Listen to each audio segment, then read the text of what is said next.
In my book, The Asian Renaissance, I said that while the key to sustainable economic growth is productivity, public funds would need to be expended towards the growth of human capital, chiefly through education and healthcare.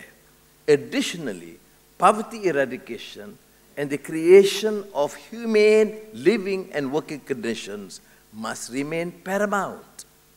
Nevertheless, inasmuch as I would oppose unbridled capitalism, I have cautioned against unfettered discretion dictated by short-term pressures and political expediency. In this regard, rather than playing to the gallery of populist demand, responsible governance warrants that we must sometimes take the bulls by the horns. So we had this subsidy rationalization. Unpopular is sweet, palatable to the economists, but disaster for politicians. But since we are committed to institutional reform and economic reform, we have to pursue. Now, which happens to be our task, and we did it last May, and we decided to implement the diesel subsidy rationalization plan, electricity. After that, we had this assistance, or withdrawing the special assistance for the chicken subsidy program. Can you imagine?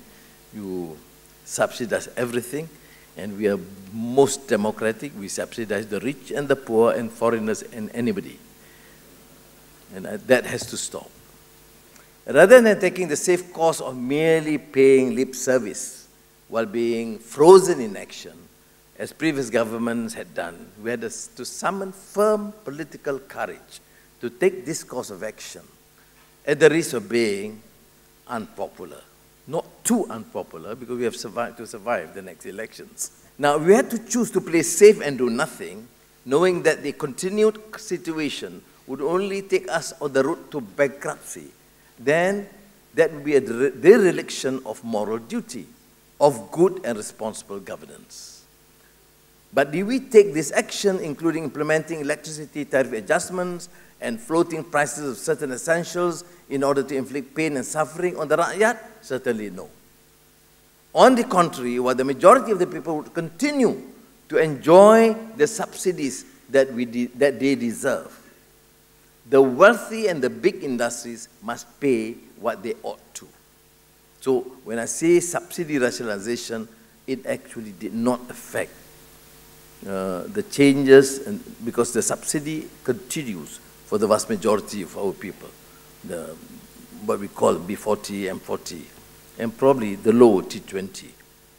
Now, the billions of ringgit saved are now being channeled back to the people in terms of subsidies and cash transfers. And that's what we have done and will continue to do as we proceed boldly on the course of structural reforms. We are committed to governance, accountability, and to social justice. That is, ensuring that the benefits of growth are distributed fairly and equitably, and that every Malaysian has the opportunity to prosper. Those tasked with implementing government policies must therefore adhere to the highest standards of responsibility, transparency, and accountability. We have seen great excesses from political leaders, bureaucrats, and government agencies. Excesses in terms of corruption and excessive spending. So structural reforms must also mean the courage of conviction and fortitude of commitment to take action against the crooks, the unscrupulous profiteers, and the nefarious power abusers without fear or favor.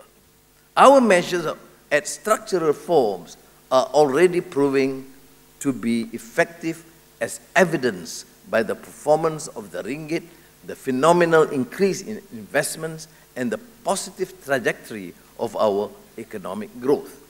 Therefore, let me take a moment to thank our investment community, both foreign and domestic, for their faith, trust, and confidence in the Malaysian economy.